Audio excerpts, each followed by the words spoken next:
Good afternoon, everyone. I am Puneet and my colleague Ms. Harshita Agrawal. We welcome you all to today's webinar on getting the leave provisions audit ready. We are truly encouraged by the strong turnout today. The overwhelming number of registrations and participants clearly shows how relevant this topic is for professionals across finance and HR. In today's session, we will delve into the intricacies of leave actual valuation, a critical aspect for robust financial reporting and audit readiness. We will demystify some of the technicalities and provide you with practical insights you can apply. On behalf of Team KPC, I thank you all for choosing to spend your valuable time with us. We deeply appreciate your trust and we are excited to deliver a session that we hope will be both insightful and practically enriching. Here is the agenda for today's session.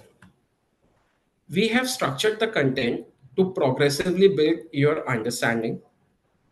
First, we will explore when the actual valuation is triggered for leave benefits. In this, we will explore the different classification of leave benefits and how they impact the accounting. Next, we will discuss what drives the leave liability. So this includes the understanding the key inputs like employee data, leave policy rules, actuarial assumptions.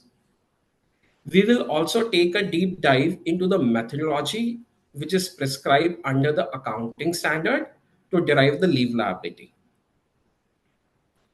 Then we will highlight why methodology matters for audit and profit and loss account by emphasizing on compliance, accuracy, and transparency. Following that, we will move into the reporting and disclosures, outlining what needs to be presented in the financial statements of the company. And finally, we will touch upon some common practical challenges and frequently asked audit queries related to leave valuation. So by end of this session, you should have a clear picture of how actuarial valuation is performed for leave benefits and why it is crucial for audit readiness. Let's dive right in our first topic. So the fundamental question is when exactly is an actuarial valuation for leave benefits required? To understand when a valuation is triggered, we first need to classify the employee leave benefits. Under NDS 19 and AS 15, the leave benefits fall into two categories. First, short term, and second, other long term. This bifurcation is based on when they are expected to be settled and whether they accumulate or not. So let's first talk about the short term leave benefits. They are generally those which expect to be paid or used within 12 months of the end of the reporting period in which the employer rendered the related service. For example, typical sick leaves or casual leaves that often lapse at year end if unused. Then there are maternity and paternity leaves which are also provided for shorter duration and settled within 12 months.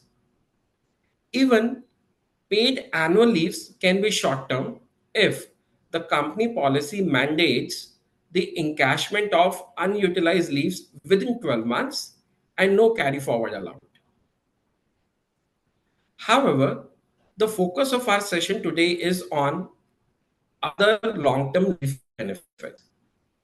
These are the benefits that can be accumulated and used or paid beyond 12 months from when they are earned.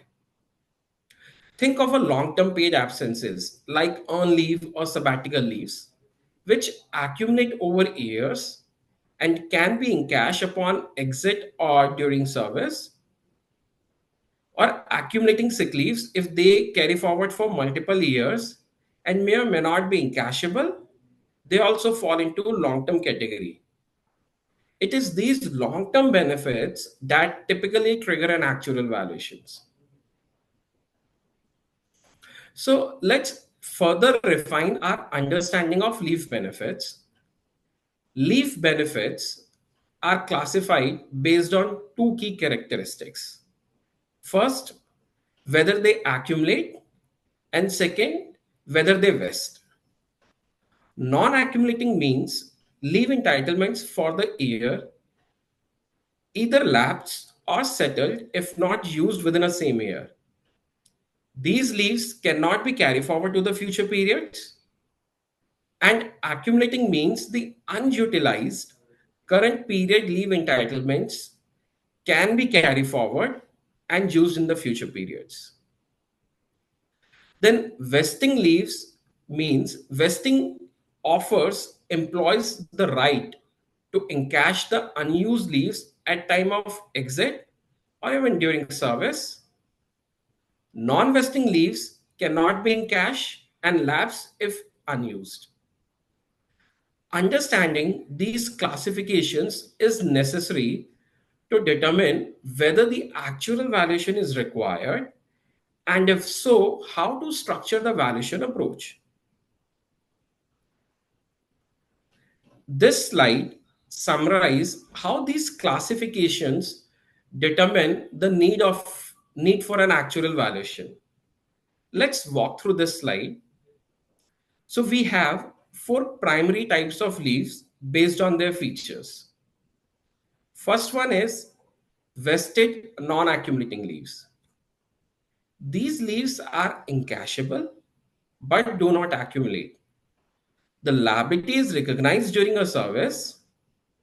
Since they are typically short term and settled quickly within 12 months period, an actual valuation is generally not needed for vested non-accumulating leaves. Second is unvested non-accumulating leaves.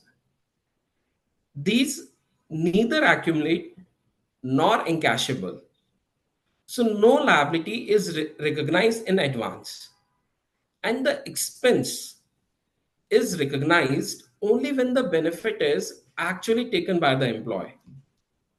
Again, an actual valuation is typically not needed for these as well. Third one is vested accumulating leaves. Here, leave accumulates over time and is encashable, usually upon exit. Employees, they have a full right to this payout once the benefit is earned. So it reflects a legal obligation to pay.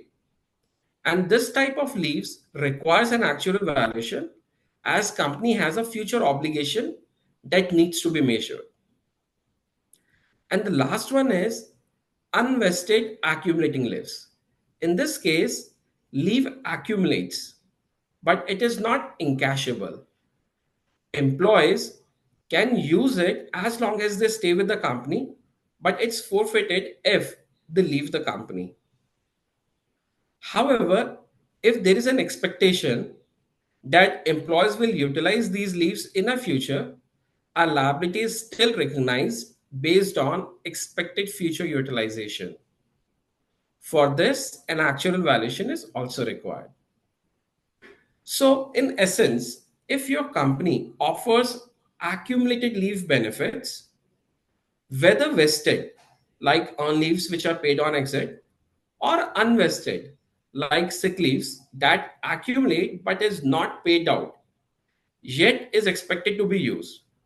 An actual valuation is essential for accurate financial reporting under IND AS 19 and AS 15 accounting standards.